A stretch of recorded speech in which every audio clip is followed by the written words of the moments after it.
2 is definitief beter as 1. Weet jy dat die woord van die Here sê vir ons hierdie woord in Prediker 4 vers 12? Hy sê, as iemand alleen oorweldig word, 2 sal teen hom stand hou, en 'n 3voudige tou breek nie gou nie.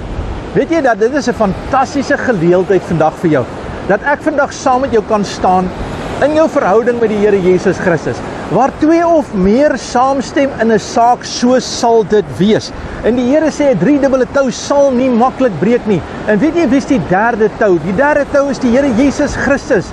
Hy is ons bron, hy is ons sterkte, hy is ons krag. En ons kan vandag glo vir die oorwinning. Ek glo vandag saam met jou vir die deurbraak. Staan saam met my. Ek wil saam met jou bid dat die Here vandag vir jou 'n deurbraak sal bewerk.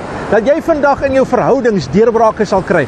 Dat jy vandag sal weet, dit is nie maklik om alleen te staan nie. Maar wanneer jy saam met iemand staan, wanneer jy saam in 'n situasie is, dan is daar oorwinning. En ek kom saam met jou vandag en ek staan saam met jou in jou situasie.